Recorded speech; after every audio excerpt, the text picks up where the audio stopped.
प्रभु ने काम दिया। काम क्या है? प्रभु ने काम दिया है कि आप अपनी योग्यता को दिखा सके और आपके वरदान और आपकी योग्यता और पूरी क्षमता और इसे निकाले, पूरी तरह से इसे बाहर निकाले कि आप कुछ देने वाले हो जाएं। As the deer panted for the water, so longeth after thee.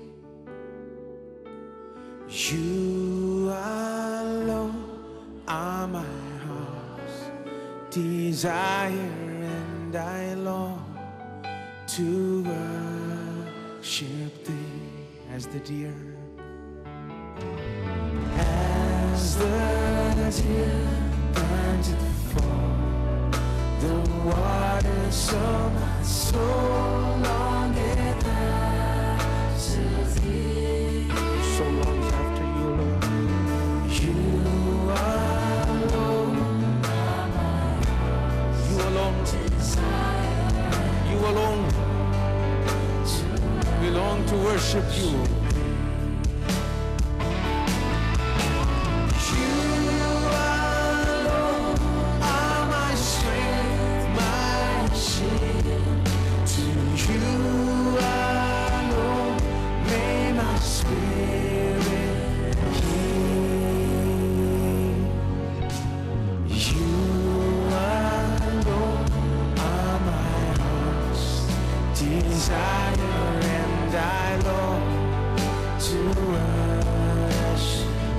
As the deer pants, as the deer panted for the water, so longeth after thee.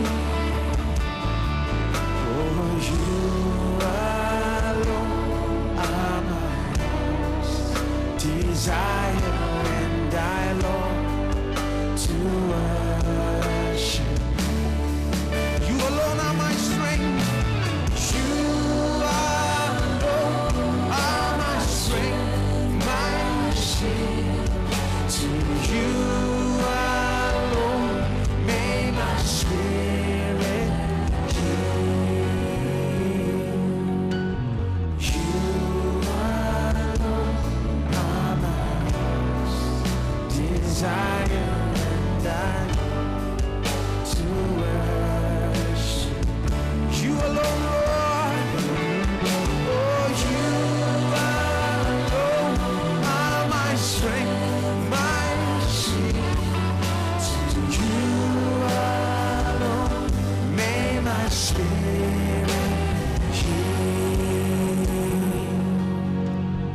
You alone are my heart's desire, and I long to worship thee.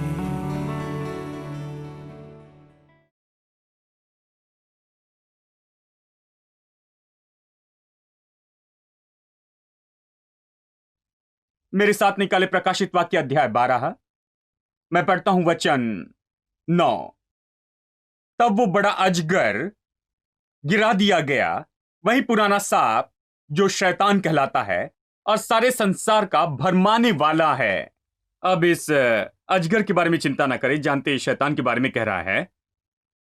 लेकिन देखिए, जो हमें देखना चाहिए इस समय, यह शैतान के बारे में कह रहा है। यह कहता है कि वही है जो सारे संसार का भरमाने वाला है। सब लोग कह, शैतान संसार का भरमाने वाला है। बाइबल यह कहती है, इसका अर्थ है कि सारा संसार शैतान से भरमाया गया। चाहे आपकी परवरिश कहीं भी हो, चाहे आपकी सोच कितनी भी ऊंची हो, चाहे आप कितने भी अच्छे और बड़े हो और ये सब हो, चाहे आप संसार के किसी भी भाग से आए हो, चाहे आपकी परवरिश कितनी भी अच्छी हो, मैं आपको बताऊं, संसार में कोई सत्य नहीं है, क्योंकि शैतान है जिसने सारे संसार को भरमाया है कि वो गलत तरह से सोचने लगे। सारा संसार शैतान के धोखे में रहता है।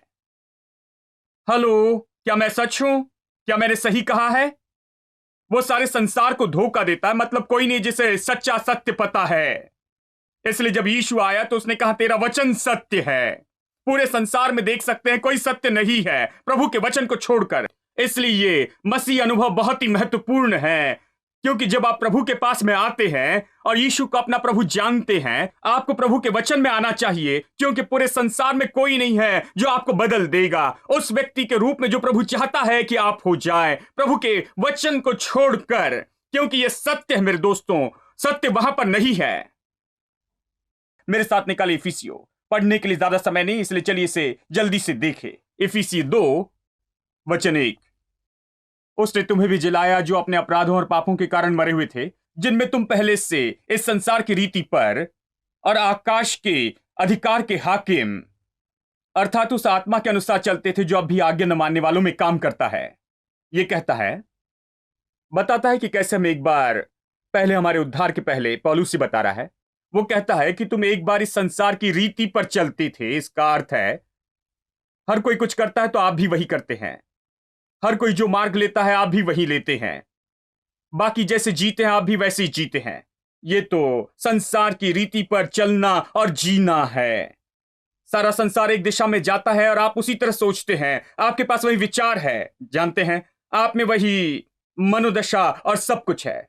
जब पैसों की बात हो या कोई और चीज की कोई भी बात हो, यही है। देखिए, संसार के सारे विचारों के पीछे हम चलते हैं। अब इसे सुनिए, जिनमें तुम पहले संसार की रीति पर चलते थे, मतलब जैसे सब चलते थे। लेकिन इस संसार की रीति जिस तरह सब चलते थे, वो केवल परंपरा की बात नहीं है। ये केवल उस परंपरा के अनुसार चलना नहीं, वैसे चलना नहीं, ये उससे बहुत बढ़कर है। मैं आपको दिखाऊंगा। ये कहता है इस संसार की रीति पर और आकाश के अधिकार के हाकिम अर्थात उस आत्मा के अनुसार चलते जो अब आज्ञा न मानने वालों में कार्य करता है। इसका अर्थ है कि जिसे हम केवल पारंपरिक सोचते हैं, जिसे हम मनुष्य की परवरिश सोचते हैं, उसके अंदर शैतान की युक्ति का प्रभाव है। जहां शैतान ने इस पर अपने विचार रखे हैं, अपने ही विचार कि हर परंपरा और हर वातावरण जो शैतान के मार्ग पर ही चलते हैं। कहीं पर तो शैतान अपना सिर वहां पर रखता है, वहां कहीं पर उसने अपने विचार रखे हैं, वहीं कहीं ना कहीं उसने अपनी चीजें रखी हुई हैं। वो सारी चीजें बर्बाद कर रहा है। उसने इस तरह से सारे संसार को धोखा दिया कि सारी परंपरा, सारा वातावरण उससे प्रभावित हुआ उस आत्मा के द्वारा जो अब आज्ञा भंग करने वालों में काम करती है। इसलिए लोग ऐसे हैं, देखिए, इसलिए लोग कई बार अपने मार्गों में विनाशकारी हैं। इसलिए संसार दुखों की जगह है, क्योंकि सारी पढ़ाई के साथ, सारी आधुनिकता और उन्नति के साथ हम सोचते हैं कि बेहतर जीवन में जिएंगे और सब बेहतर होगा, लेकिन नहीं होता, क्योंकि शैतान ने इसमें रखा है, इन उन्नति में, आधुनिक टेक्नोलॉजिकल उन्नति में उसने अपना सिर वहां पर रखा है और उसने हमेशा उसे अपने उद्देश्यों के लिए मरोड़ कर रखा है।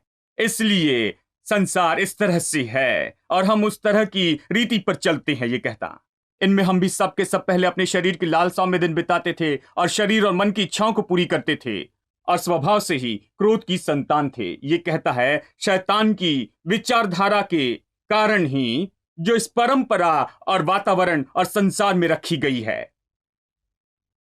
अब हम समझते हैं कि बाइबल का क्या अर्थ है जब ये कहती कि सारा संसार शैतान के द्वारा भरमाया गया है, सारा संसार धोखा खाया है।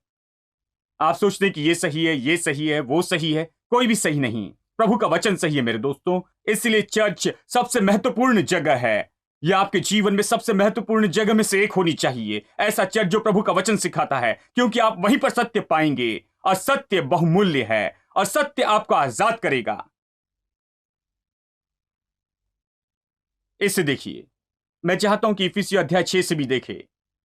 अध्याय 6 वचन 10। इसलिए प्रभु में और उसकी शक्ति के प्रभाव में बलवंत बनो, परमेश्वर के सारे हथियार बांध लो कि तुम शैतान की युक्तियों के सामने खड़े रह सको। ऐसे दिखता है कि शैतान कुछ बड़ा करने के लिए पीछे पड़ा है। यह कहता है कि शैतान की युक्तियों के सामने खड़े रहने को तैयार हो। तो तुरंत हम कल्पना करते हैं कि शैतान कोई सामर्थ्य है, वो वहां पर कहीं खड़ा है कि हमें मार दे, तो हम बिल्कुल तैयार हो जाते हैं, हम उससे लड़ने के लिए तैयार हो जाते हैं। इसे सुनिए, ये कहता है, क्योंकि हमारा ये मल्ल युद्ध लहू और मांस से नहीं परंतु प्रधानों से और अधिकारियों से और इस संसार के अंधकार के हाकिम से और उस दुष्टता की आत्मिक सेना से है जो आकाश में है। इसलिए अब इस युद्ध में क्या करना चाहिए? इसलिए परमेश्वर के सारे हथियार बांध लो कि तुम बुरे दिनों में सामना कर सको और सब कुछ पूरा करके स्थिर रह सको। इसीलिए सत्य से अपनी कमर कसकर खड़े रहो। यानी ये अलग तरह का युद्ध है, ये मांस और लहू नहीं है। ये प्रधानता और सामर्थ्य के विरुद्ध में है, आकाश मंडल की दुष्ट की आत्मिक सेना से है। ये दुष्ट आत्मा की सामर्थ, ये दुष्ट की शक्तियां, ये क्या करती हैं? वो किस तरह का युद्ध करती है? वो यही युद्ध करती है। वो किसी तरह की सामर्थ्य बात नहीं है जहां पर हथियार और वो सब हो। मैं आपसे कहूं, शैतान के पास केवल एक ही हथियार है। आपकी जानकारी के लिए आप समझ ले, शैतान के पास केवल यही हथियार है आज। वो हथियार उसके झूठ और धोखे का है और कुछ नहीं। हेलो, वो आपको नहीं मार सकता, वो आपसे कुछ दूर नहीं कर सकता, वो आपको मार नहीं सकता। मैं परमेश्वर के वचन से आपसे कहता हूं, उसमें ऐसी सामर्थ्य नहीं है। वो आपको नुकसान पहुंचाने के लिए कुछ नहीं कर सकता। यदि वो अपनी इच्छा से आपको कुछ कर सकता है, अपनी अपनी मर्जी से कुछ कर सकता है, तो हम खत्म होंगे दोस्तों। बाइबल ये नहीं सिखाती। सच में बाइबल सिखाती है कि उसने हमें सामर्थ दी है कि सांपों और बिच्छुओं को हम पैरों तले रौंदे, और शत्रु की हर एक सामर्थ के ऊपर उसने हमें शक्ति दी है। पता नहीं हम इसे क्यों नहीं सिखाते। हमेशा कहते हैं कि शैतान आ रहा है और हमें आत्मिक युद्ध के लिए तैयार रहना है, युद्ध के लिए और इसके लिए और उसके लिए। और हर कोई जानते हैं, सोचते हैं कि शैतान हमें नाश करने के लिए बहुत ही बड़ी योजना के साथ आ रहा है। वो केवल एक ही काम कर सकता है, वो तो केवल एक ही काम कर सकता है, वो उसका झूठ है और धोखा है। ये उसका हथियार है। वो झूठ कहता है जानबूझकर, वो कहता है और कहते रहता है। वो धन के बारे में झूठ कहता है, परिवार के बारे में झूठ कहता है, वो प्रभु के बारे में झूठ कहता है, तंदुरुस्ती के बारे में झूठ कहता है, हर चीज के बारे में झूठ कहता है। जब भी वो अपना मुंह खोलता है वो झूठ कहता है। वो झूठा है शुरू से ही। और जब आप सत्य नहीं जानते हैं तब खतरे में होते हैं, क्योंकि वो सामर्थी होता है अनजान व्यक्ति के विरुद्ध में, सामर्थी होता है। लेकिन जब आप सत्य जानेंगे तो सत्य से अपनी कमर कसकर खड़े रहे। बाइबल यही तो कहती है। क्या सत्य आपकी ओर से है? देखिए, इसलिए चर्च में हम आते हैं। सत्य ही आपकी रक्षा करता है, सत्य ही आपको परेशानी के समय बचाएगा। आप बुरे दिनों में कैसे खड़े रहेंगे? उन बुरे दिनों में आप कैसे शैतान की युक्तियों के विरुद्ध में खड़े रहेंगे? आपके विरुद्ध में शैतान युक्ति करने वाला, उसके विरुद्ध कैसे रहेंगे? और आपकी ओर आने वाले उन तीरों से कैसे बचेंगे? आपके पास विश्वास की ढाल है और प्रभु का वचन है, आपके मुंह में जो आत्मा की तलवार है, और सत्य से आपकी कमर कसी हुई है। आप ऐसे खड़े रहते हैं। देखिए, ये केवल इसके बारे में है, उसके झूठ और जो सत्य हम जानते हैं। यही बात है। पूरे आत्मिक युद्ध का संबंध इसी से है। इसका यह अर्थ नहीं कि हम जाकर शैतान से कहीं लड़ते जाएं। यीशु पहले उससे लड़ा है, उससे हराकर पहले खत्म कर दिया है। उसमें सामर्थ नहीं, हमें उस पर सामर्थ दी गई है कि उसे कुचल दे, सच में अपने पैरों तले कुचल दे। वो केवल यही करता है, झूठ झूठ झूठ झूठ, और झूठ कहता है और झूठ कहते रहता है। धन के बारे में विश्वासियों में बहुत ज्यादा है। इसलिए आज बहुत से विश्वासियों को प्रभु की बहुतायत में विश्वास करना मुश्किल होता है। जब आप अब्राहम की आशीष के बारे में कहते हैं, लोग उसे निगल नहीं सकते। लोग तो तैयारी से जानते हैं। मैंने कहा, लोगों को धन से परेशानी नहीं होती, केवल परमेश्वर को धन के साथ जोड़ने में परेशानी है। प्रभु को धन से जोड़ने में परेशानी। यदि मैं यहां खड़े होकर कहूं, जानते हैं मैंने बहुत मेहनत की और कर दिखाया, सब लोग कहेंगे प्रभु की स्तुति। लेकिन यदि मैं कहूं कि प्रभु की आशीष धनी बनाती है, तो कहते नहीं, मुझे उस पर संदेह है। जानते हैं, वो चित्र में प्रभु को पसंद नहीं करते। वो बताना चाहते कि उन्होंने कैसे कर दिखाया, लेकिन ये नहीं जानते कि कैसे प्रभु उन्हें धनी बनाता है। ये सब देखिए इसे। इसलिए परमेश्वर ने अब्राहम से कहा, तू जिस जगह है, पिता का घर, तेरा देश, वो इन सारी चीजों से भरा है, यहां से निकल जा, क्योंकि मेरे पास तेरे लिए योजना है। मेरे दोस्त, उसने अब्राहम से कहा, यदि मैं बताऊं कि मैं क्या करने वाला हूं, तो ये तेरी कल्पना से भी बाहर है। इसलिए उसने कहा यहां से निकल जाओ, वहां से निकल आओ, क्योंकि वहां तुम्हारे लिए सब चलेगा। मैं चाहता हूं कि तुम नया मन पाओ और नई आत्मा, सोच का नया तरीका। देखिए, शैतान हमें दूर रखना चाहता है। शैतान आपको दूर रखने के लिए लड़ता है, संसार की प्रणाली छोड़ने से और संसार की सोच से।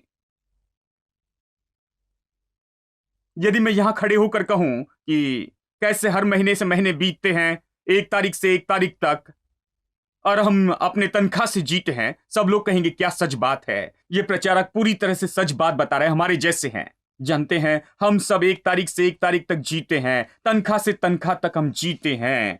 प्रभु की स्तुति, ये प्रभु का सत्य है, बकवास है। मैं इसके बारे में यही कहूंगा।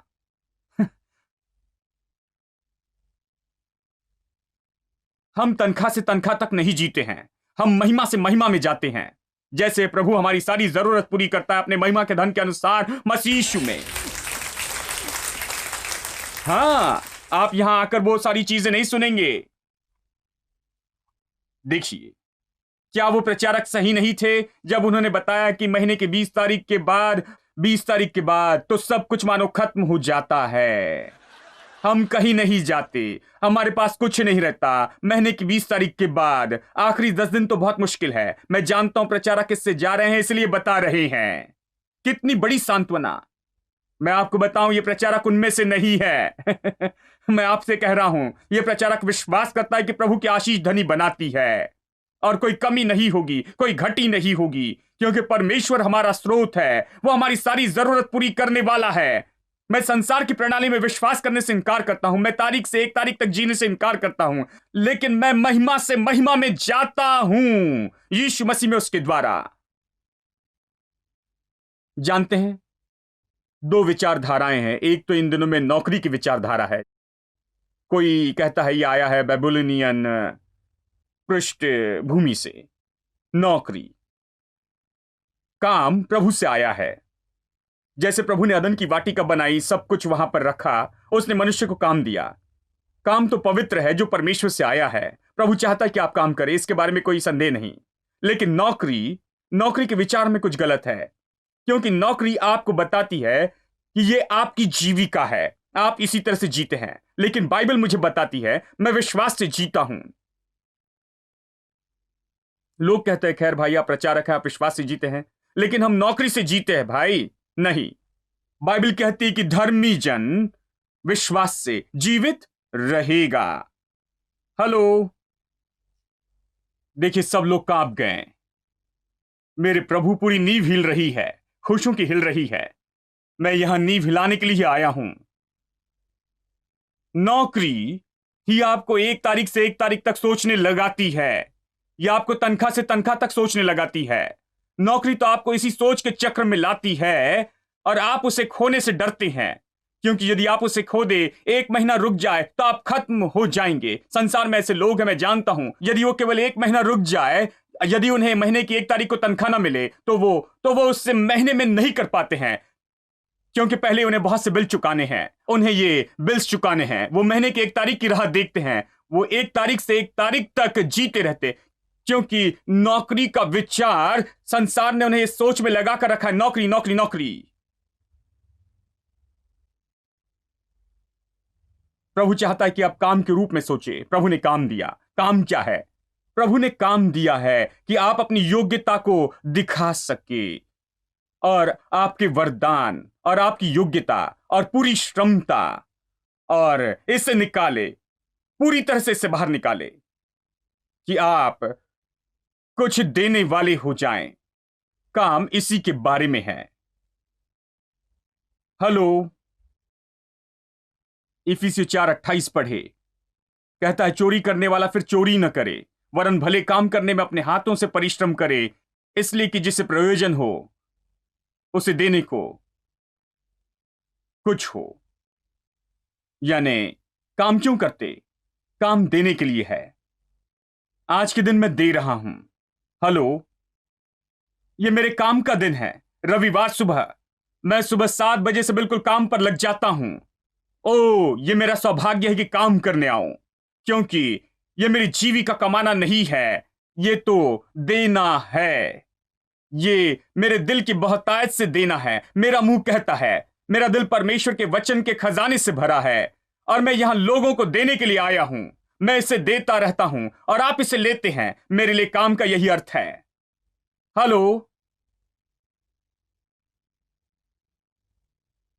आप कैसे जीते हैं? विश्वास से जीते हैं। विश्वास से जीना क्या है? विश्वास से जीना यानी अपने देने से जीना है।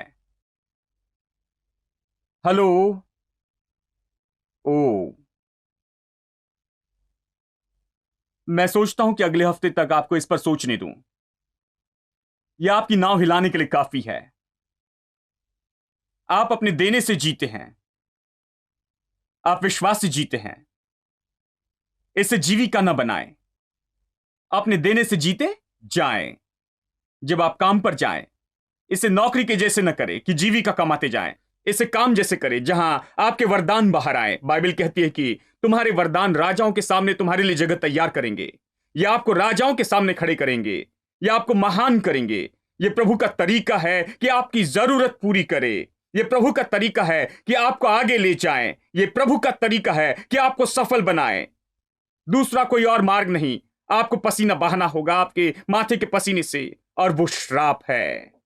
और ये है अब्राहम की आशीष।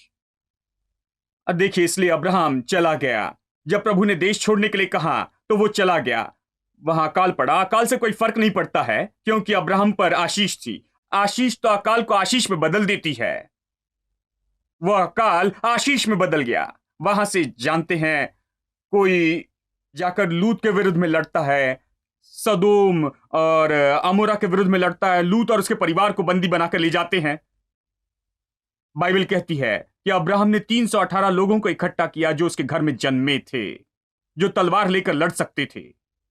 अब हमने अब्राहम का चित्र देखा कि एक लाठी लिए हुए कुछ भेड़ों के साथ है, धूल में जंगल में जाता है। जानते हैं, हमने सोचा ये अब्राहम है। बेचारा अब्राहम, प्रभु का जन नहीं जानता कहां जा रहा है। ये बेचारा अब्राहम। ये अब्राहम नहीं दोस्तों, 318 लोग जो तलवार चला सकते थे उसके घर में पैदा हुए। क्या आपको नहीं लगता कि उनकी पत्नी और बच्चे और सब कुछ थे?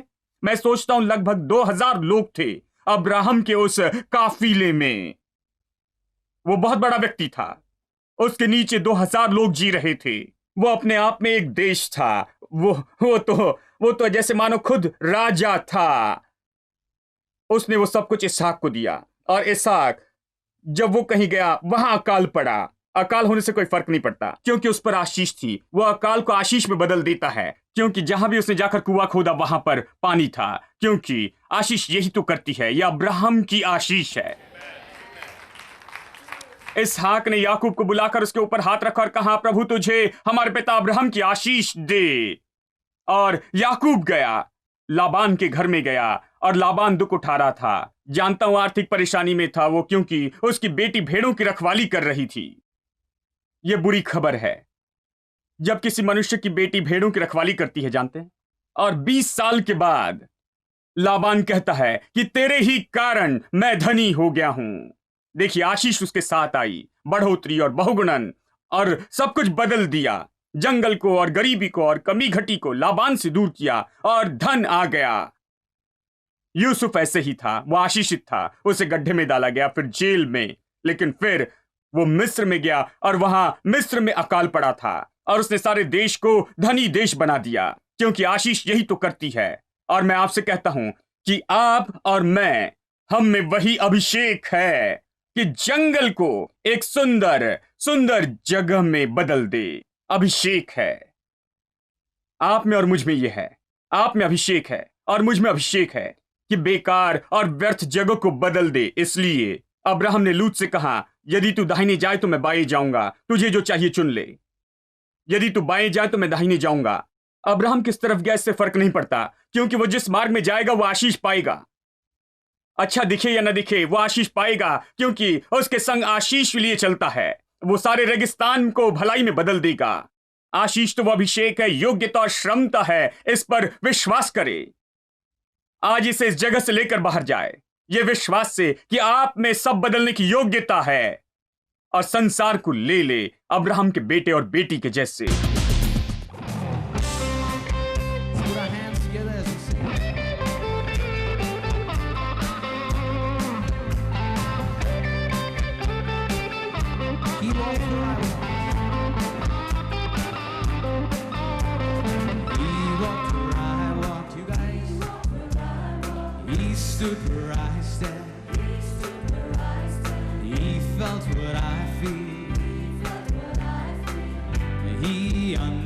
understand. He knows my frailty, shared my humanity, tempted in every way, yet without sin.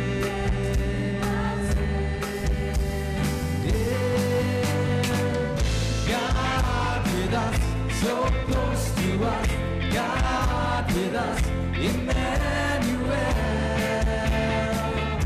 Oh, God with us, so close to us.